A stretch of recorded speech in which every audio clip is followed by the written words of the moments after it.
Time for a quick Wababa update. I was thinking of just leaving you guys on the rocks, but yeah, let's stay committed to the cause.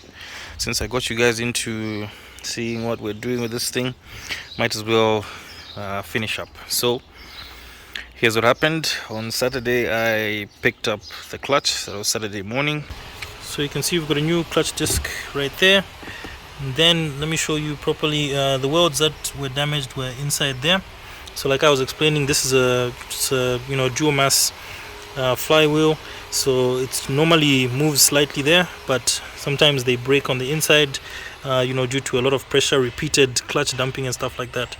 So there were welds inside, but now it's been welded on the outside and schemed as well on the surface. There's the pressure plate, and that's all done. So let's get it back to the car, see how it performs. So I picked up the clutch and then came here, dropped it off. Unfortunately I wasn't able to be around while the guys were fitting everything because I had other things I was doing, but the clutch was fitted and pretty much the car was running. Everything was in order. I think Tio at Auto Select actually got a chance to drive the car. I'm also going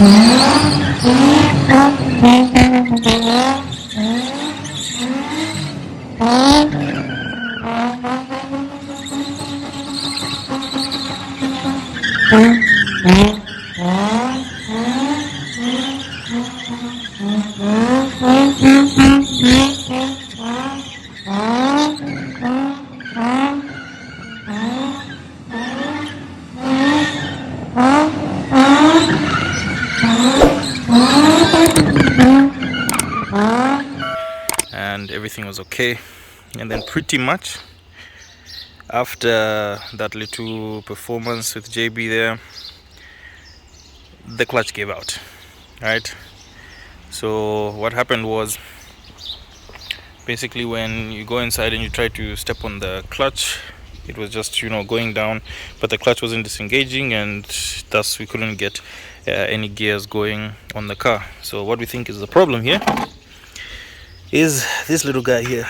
The master cylinder is not giving pressure to the clutch pedal, and so it's not able to disengage the engine from the transmission.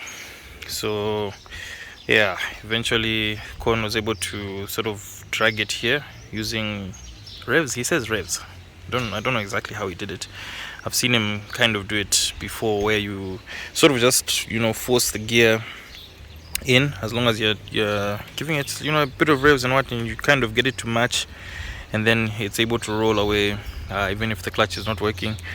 But right now I think the decision is to just get a whole new clutch assembly, because at this point going back and forth with the pressure plate, clutch system, master cylinder and all that stuff is just proving to be a waste of money.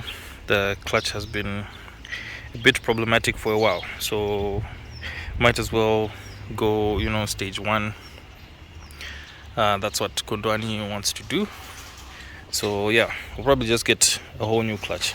And the clutch thing has really been the reason why, even like the last show, Kondwani wasn't able to go and perform with this car.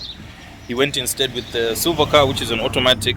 Ended up trying to drive that like a manual, and yeah, he chewed someone's door. That's all I can say. So I think at this point it's just better to get a whole clutch assembly done, and yeah, hopefully we'll have no other. As far as the engine goes, it's performing okay. Power is on point. Yeah, no issues on that front. The last big change that we did was the valve covers. You can see it has like brand new valve covers, because it had started leaking in the corners. Tappet covers, valve covers, whatever you want to call them. Yeah, it started leaking and those were replaced. The plenum spacer was removed. It's a small spacer that goes in there, increases the volume on the intake, to give you more power, but sometimes that messes up things, so it was removed. And yeah, the car, as far as the engine goes, the car has been running just okay. So yeah, I will let you guys know once the new clutch setup is in, and it's put in the car, and we can go ahead and try and enjoy this thing. We're hoping to go to Mike's on Sunday and do one or two things. The car, I think, actually managed to make it there, but then yeah, the clutch gave out. He made a post on Zed Gear. I think I'll put it up. Yeah, but the clutch gave out, and yeah, ended up playing with this instead. Pretty exceptional performance. So yeah, I think it will be back to just trying to get a clutch for that, and then also focus on the spin bin, see if we can get the engine and the gearbox, and just have something fun that is reliable as far as going to play on the pad. So yeah, that was a quick update on Wababa. Leave a like, share the video. Thanks guys.